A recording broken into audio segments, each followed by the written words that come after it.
Welcome everyone to another episode in Simon Go Back series, the last one for the test matches. And I have in panel with me Vishal, Abhi, and Amok. Um, we welcome you all for let's get started. Last time we had no idea what the pink ball test would do. There was a lot of mystery. Very happy with the outcome. Let's take a very short opinion from every one of you. How did you feel? There was only 2 days of cricket, 387 runs, 30 wickets. What was your thought, Vishal? I think the first intake is both sides did not bat well. The pitch was quite challenging. It did spin a bit, but not the same amount I felt as it was in Chennai.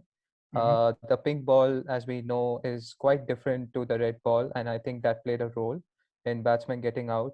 We know that out of the 30 wickets, 20 wickets were to deliveries which didn't turn, came straight from the arm.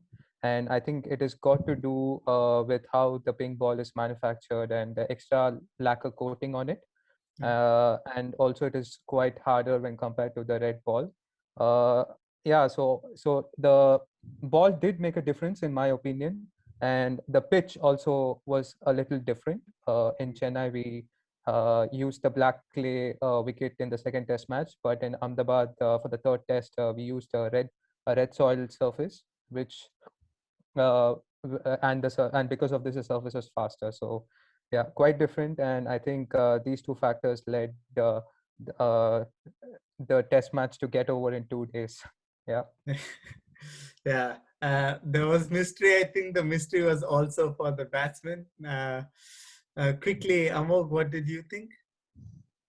Yeah, like Vishal pointed out, I think lack of application. Even Virat mentioned that post-match presentation. He said that both the team didn't apply themselves well. Uh, See, what were said and done, at the end of the day, it was not a pitch which you would say that 30 wickets will fall in 2 days. It was not like that. Literally unplayable track. It was just more to do with the mind, and you know it's sad to see that 30 wickets fell like that. But yeah, this will not happen again.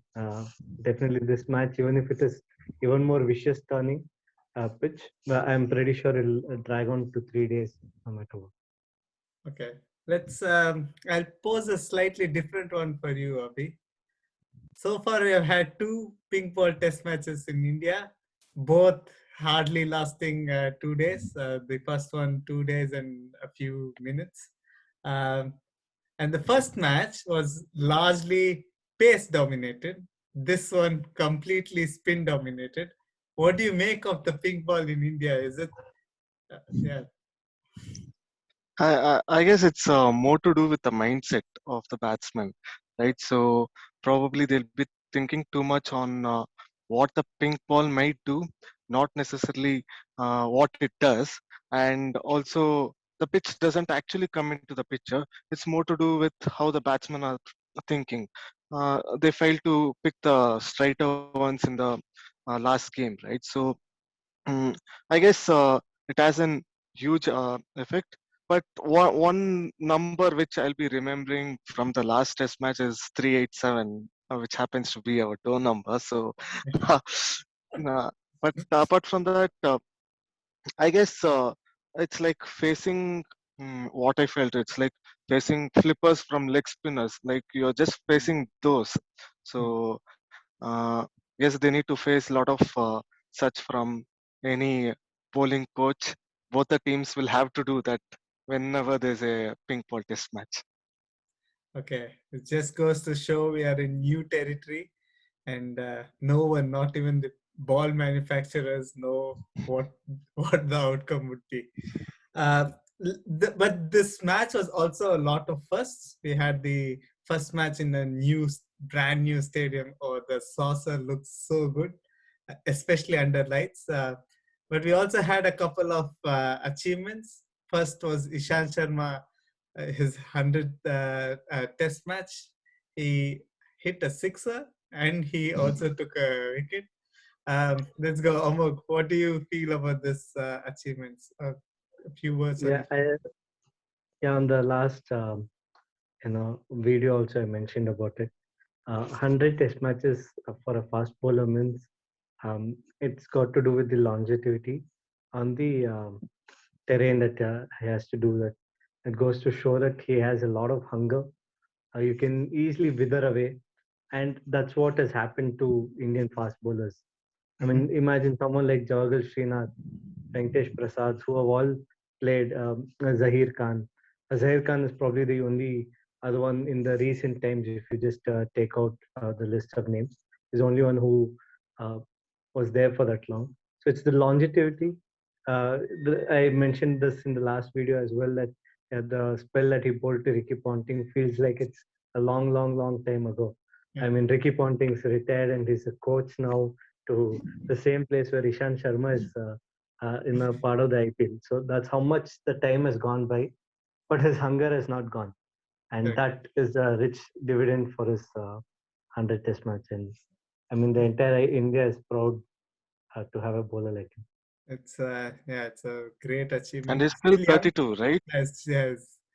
Is And he's just still 31. 32. Yeah, he's just 32. Can you believe that? I mean, So he has a I think it's a long career, and maybe he will be our yeah, James Anderson, and absolutely. yeah. Vishal, a slightly different question to you. Again, another great achievement. A different bowler. Ashwin got his 400 scared by trapping Jofra Archer in front of the wicket. Do you think he's our best off spinner? What's your thoughts on?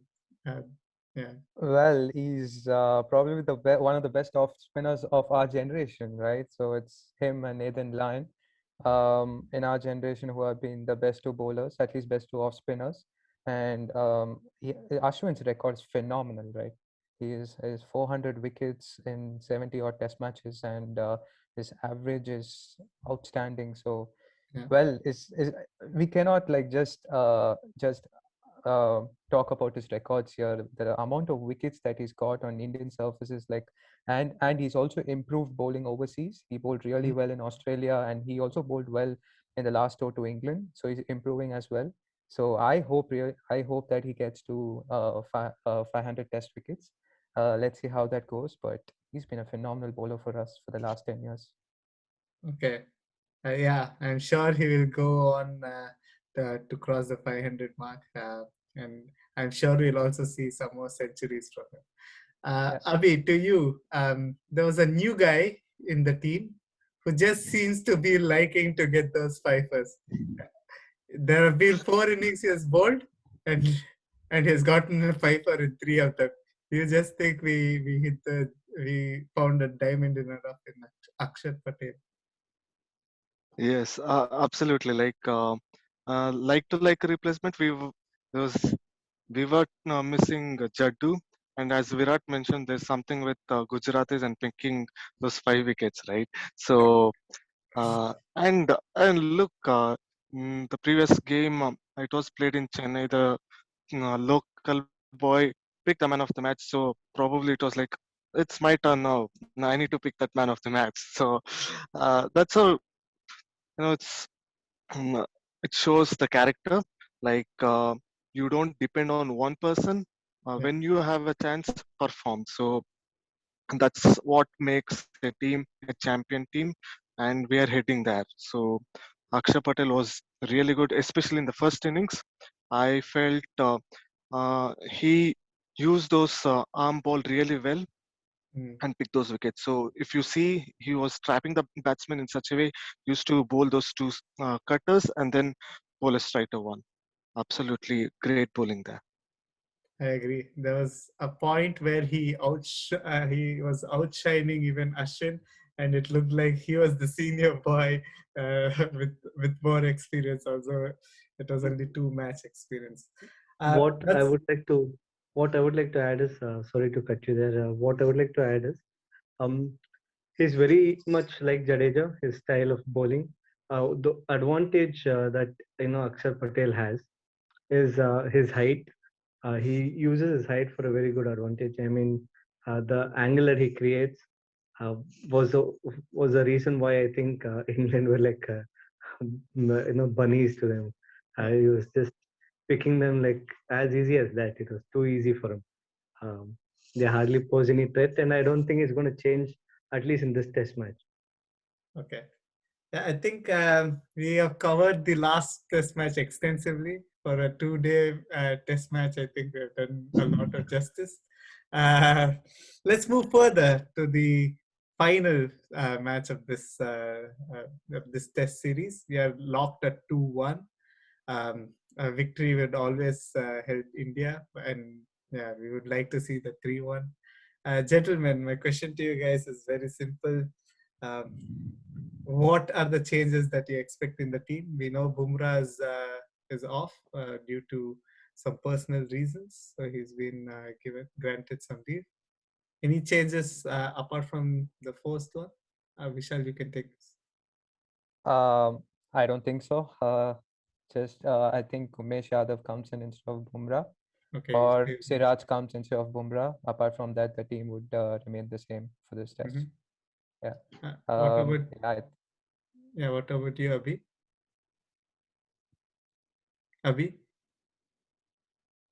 Yeah, I don't see any changes. As you mentioned, probably I feel Siraj in place of Bumrah.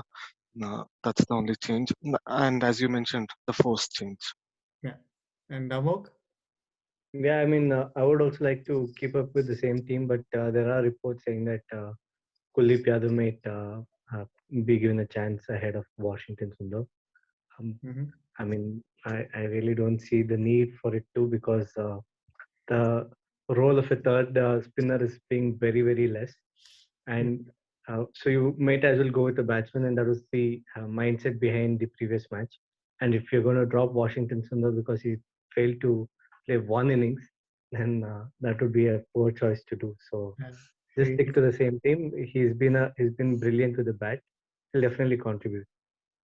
Understood.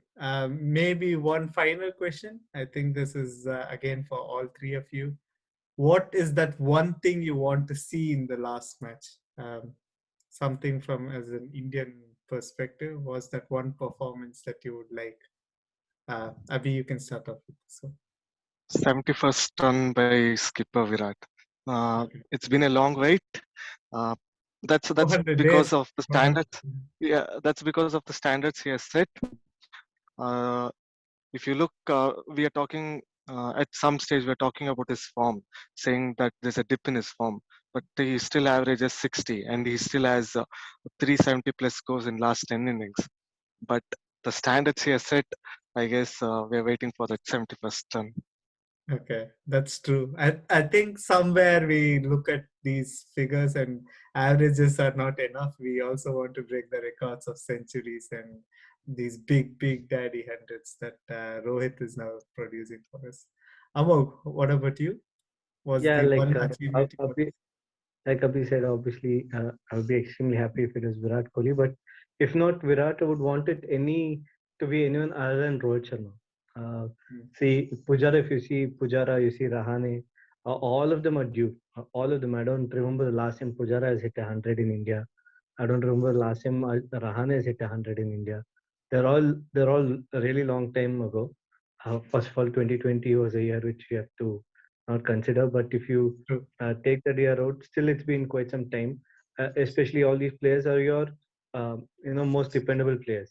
So I would want to see all these players to go on and get that three-figure mark. They've always been getting out in 50s and 60s. Mhm. One of them should find that grind and get a century for India. Okay. And Vishal? Well, I was about to say Virat Kohli 71st century, but yeah. Okay, I'll try to be different here. I would want Shubman Gill to score some runs. Yeah. He's just had 150, and I think he's a very good player and a good prospect for India in the coming years. So I would like to see him score a few runs in the fourth test match. Yeah. Okay, so it's overwhelming that we want to see our batsmen do better. That's uh, that's the consensus from the panel here for the fourth test match. Um, no big change, just the first one likely to be Siraj instead of Umesh Yadav. And hopefully we get a longer test match. And that's us from the Clueless Insanity bidding you guys a farewell. Have a nice day. Thank you. Adieu.